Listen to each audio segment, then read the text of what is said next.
Dunia fantasi. Hubungan gelap suami dan pembantuku. Bab 18. Manusia harta. Setelah berjalan cukup jauh, akhirnya kutemukan juga kamar nomor 25, di mana Pak Herman dan Mira sedang berada. Sayang, bagaimana kalau sampai Bu Teti tahu hubungan ini? Dia pasti sangat marah besar pada kita. Terdengar suara Mira di sana. Tenanglah, semua akan baik-baik saja. Toh, selama ini tidak ada masalah dan aman-aman saja. Kita tidak usah memikirkan itu. Yang harus kita pikirkan sekarang, bagaimana menikmati kebersamaan ini. Saking asiknya mendengarkan perbincangan mereka. Tiba-tiba, handphoneku berdering. Sayang, sepertinya ada orang di luar. Mungkin pelayan hotel membawa pesanan kita. Terdengar langkah mendekat ke arah pintu. Aku segera berlari dan bersembunyi pada dinding lorong. Kusandarkan tubuhku sembari berdoa. Semoga mereka tidak datang dan menemukanku. Tak, tak, tak. Langkah kaki semakin mendekat menghampiriku. Kupejam mata rapat-rapat. Langkah kaki itu berhenti sebelum jalan menuju lorong. Tampak sang empunya langkah diam sesaat. Kemana perginya orang itu? Terdengar suara Pak Herman yang jaraknya sekitar 7 meter dari tempat persembunyianku. Jantungku seakan berhenti berdetak saat itu. Kucoba untuk menahan napas. Mungkin hanya perasaan kami saja. Langkah Pak Herman menjauh. Kuhempas oksigen dari hidung sambil mengelus dada. Syukurlah dia tidak sempat melihatku. Kuaktifkan layar handphone untuk mengetahui siapa yang sempat menelponku. Ternyata Pak Yusuf. Aku segera memanggil ulang sembari berjalan meninggalkan tempat itu. Halo? Maaf, tadi sempat tidak jawab. Soalnya hari ini ada sedikit pekerjaan yang harus Rini selesaikan. Tidak apa-apa, Bu. Saya sudah berada di lobi hotel. Ibu sendiri, di mana sekarang? Oh, baik. Tunggu sebentar. Rini akan segera turun. Aku segera masuk ke dalam lift. Setelah sambungan telepon kami terputus. Kulangkahkan kakiku ke lobi hotel dan mendapati Pak Yusuf sedang duduk di sofa. Aku segera duduk berhadapan dengan Pak Yusuf dengan meja kaca sebagai perantaranya. Maaf jika membuat Bapak menunggu lama. Bagaimana dengan surat-suratnya? Apa semuanya sudah bisa Rini ambil sekarang? Semua sesuai dengan keinginan Bu Rini. Pak Yusuf menyodorkan map yang dulunya kuserahkan padanya. Aku mulai membuka lembar demi lembar isi dalam map itu dan membacanya dengan saksama. Kerja Pak Yusuf benar-benar rapi. Aku sangat yakin Mas Hendra dan yang lain akan terkecoh dengan rencanaku ini. Bagaimana, Bu? Kalau masih ada yang perlu diubah, tolong Ibu katakan supaya saya segera mengubahnya. Kurasa ini sudah lebih dari cukup. Terima kasih banyak, Pak, atas bantuannya. Soal biayanya, nanti aku transfer ke rekening Bapak. Itu tidak ada masalah. Asal Ibu merasa senang, saya turut bahagia. Satu lagi, saat penandatanganan, kuharap Ibu memanggil saya sebagai saksi. Kalau begitu, saya permisi dulu. Sekali lagi terima kasih banyak. Rini sudah banyak berhutang budi pada Bapak. Pak Yusuf mengangguk lalu pergi. Tanpa aku sadari, ternyata Pak Reno sedari tadi memperhatikan kami. Joni, ada tugas baru untukmu. Nanti aku kirim foto seseorang dan selidiki siapa dia. Baik, Pak. Rupa-rupanya kamu ada di sini sedang bersantai. Tadi aku menyuruhmu menungguku di luar. Tapi kenapa kamu pergi tanpa memberi kabar padaku? Asisten macam apa kamu ini? Mendengar perkataan Pak Reno, aku segera memasukkan berkas-berkas dari Pak Yusuf ke dalam tas. Maaf, Pak. Tadi seseorang ingin bertemu denganku.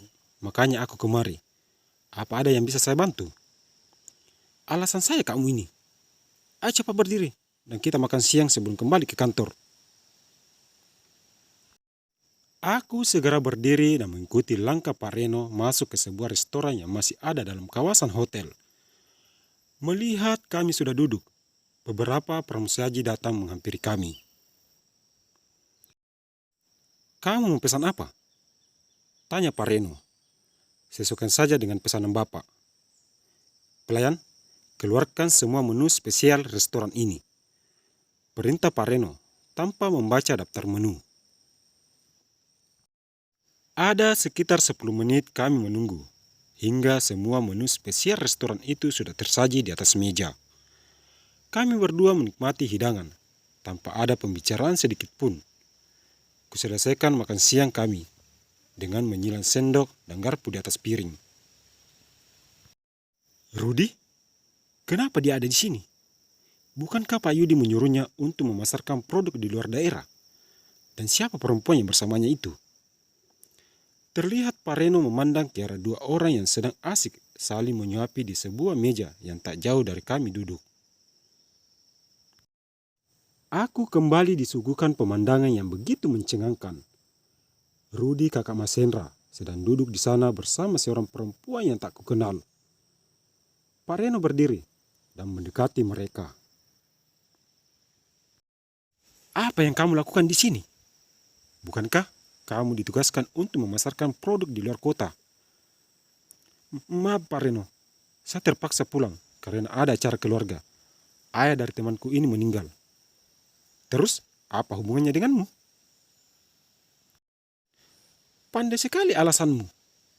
Anda tidak mengingat kebaikan kakekmu dulu. Sudah lama aku singkirkan kalian dari perusahaanku. Cepat kembali jalankan tugasmu sebelum aku menelpon Pak Yudi untuk menggantikan posisimu." "Baik Pak, ayo kita pulang. Makan-makannya kapan-kapan lagi dilanjutin." "Tapi Mas..." Rudi menarik tangan perempuan itu dan bergegas pergi. Tiga saudara itu benar-benar tidak tahu diri. Dikasih hati minta jantung.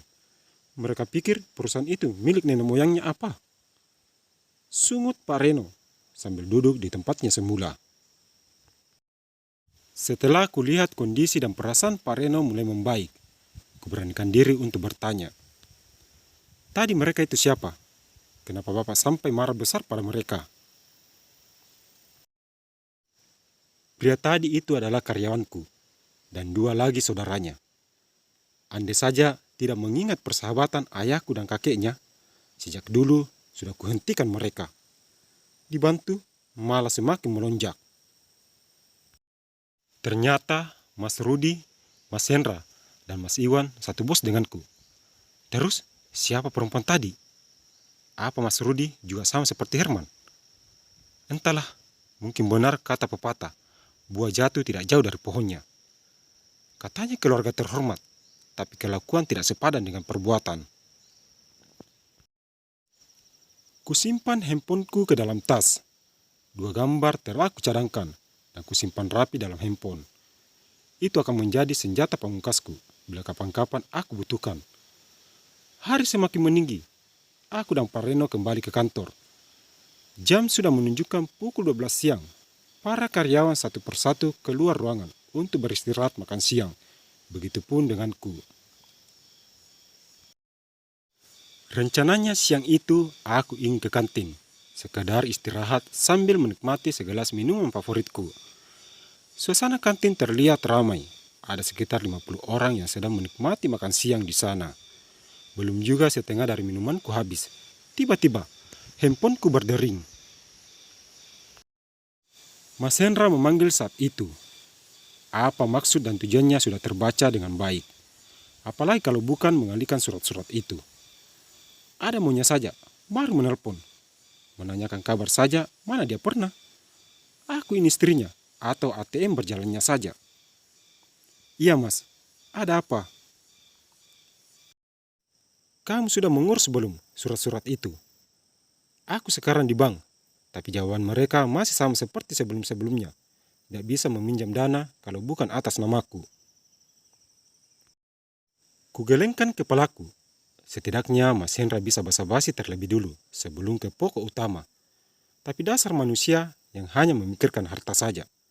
Mana pernah dia mau menanyakan kabar atau sekedar tanya, apa aku sudah makan atau belum. Semua surat-suratnya sudah aku siapkan dan tinggal tanda tangan saja. Setelah itu, semua sudah jadi milik Mas Hendra. Benarkah? Kalau begitu siang ini kita bertemu. Tempatnya nanti aku kirim lewat pesan singkat saja. Tanpa mendengar jawabanku, Mas Hendra memutuskan sambungan telepon kami. Masih terus menunggu komentar dari teman-teman. Terus tinggalkan jejak agar penulis lebih bersemangat lagi. Terima kasih.